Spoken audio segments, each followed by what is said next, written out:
رب العالمین د فرشتو په واسطه باندې د رسول الله صلی الله علیه وسلم شق صدر کړي. اسی خو شق صدر د نبی علیہ السلام سوزل شوی دی، خړومبي ځل چې کېده نو د نبی علیہ السلام عمر تقریبا 3 کالو.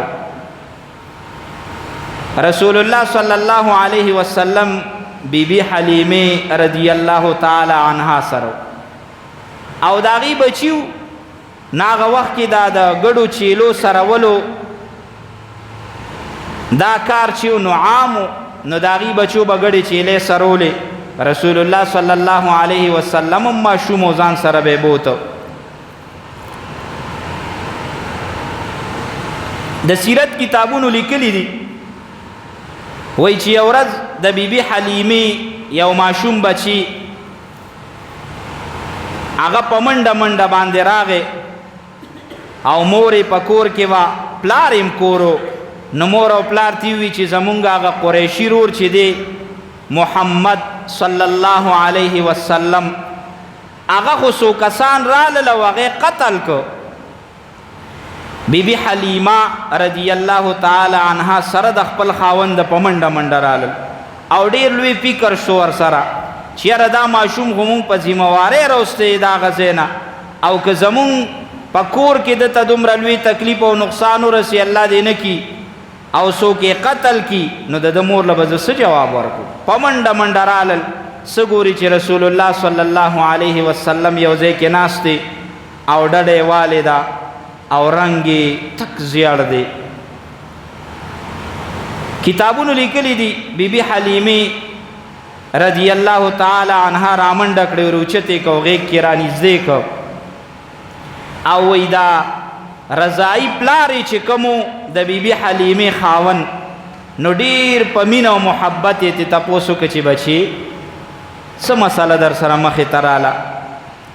نو نبی علیہ السلام چونکې ماشومو او یو ماشوم سره چې اسم څوک خوا کې आवाज وکړي یریږي بیا چې فرشتي راشي د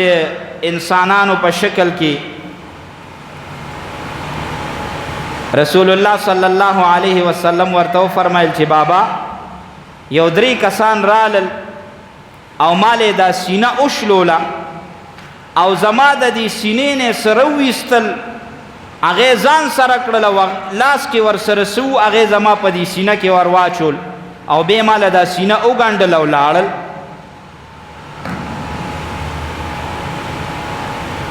رسول الله صلی الله علیه وسلم ماشومو کتابونو لیکلو د ماشوموالي د وجه نه په نبی علیہ السلام دغه ټیم کې یاره وه. حضرت حلیمه سعدیه ډېره زیاته ویرېده چې یاره زما د دې ماشوم بچي چا د قتل کولو کوشش کړی دی نو غېږ کې روچت کو کور ته بوته او نږدې وخت کې واپس مکې مکرمې ته راوسته او حضرت بیبي آمینه هغې ته هغه خپل بچی حواله کو ورته چې یاره بس دې وخته پورې مونږ د ډېره زیاته پالنه وکړه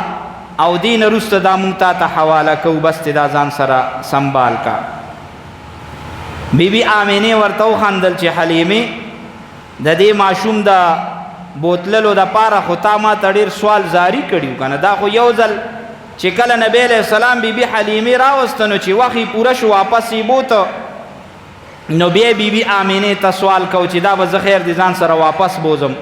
او دا د ما سره خیر دې د مکې د حالاتو څه پته لګي د هغه ځای حالات ډېر ښه دي ځکه د نبی علیہ السلام هغه کم برکات چې هغې لیدلي نو هغې دا نه خوښول چې دې زه واپس کم. نو بیبي آمینې ورته وی چې تا خو د دې دپاره ډېر سوال کړی نو بیبي حلیمې ورته وی آو ما سوال کړی زه اوس هم د ده په راوستو خفه یم خو زه په ده یریږم چې نور په را روان وخت کې هسې نه د ده په حفاظت کې زما نه کوتاهي وشي. بیبي آمینې ورته وی ولې مسله څه راغلې ده ویل او مسله دا وه چې څه کسان راغلي و او د ده د قتل کولو کوشش یې کړی. بیبي آمینې ورته مسکی شو ورته وی هېڅکله نشي کېدی دا زما بچي چې دی دا الله پاک ډیر زیات بابرکته پیدا کړی دی دته څوک نقصان نشي رسولی دته شیطان پیریان څه قسمه داسې سحر جادو د ته څه نقصان نشي رسولی. او بی بی آمینې ورته هغه ټول واقعات بیان کړل چې کله دی لا نو پیدا شوی او د مور په خېټه یا پیدا شو، بیا په هغه پیدایش په وخت کې الله پاک کوم داسې واقعات راښکاره کړي،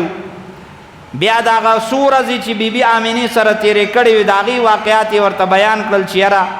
دا دومره بابرکته بچی دی او ده ته څوک نقصان نشي رسولی. بهرحال بیا حلیمه سعدیه رضی الله تعالی عنها چې ونه هغه لاړه.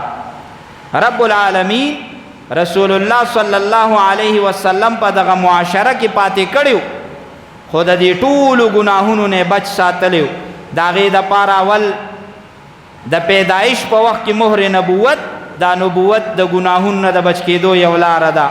او دویم شق صدر چې سینه مبارک ولا حضرت جبریل علیه السلام سره د دوو فرشتو راغی،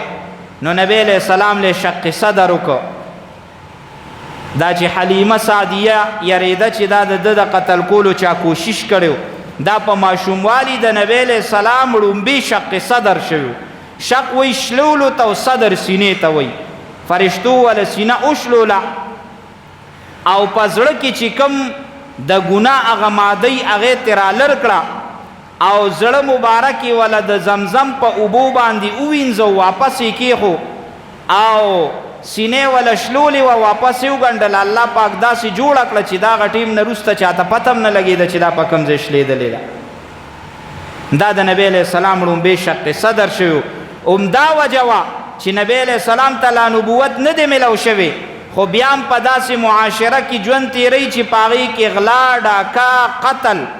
دا ټول څیزونه پکې عام دی او نبی علیہ السلام الله پاک بچ ساتي.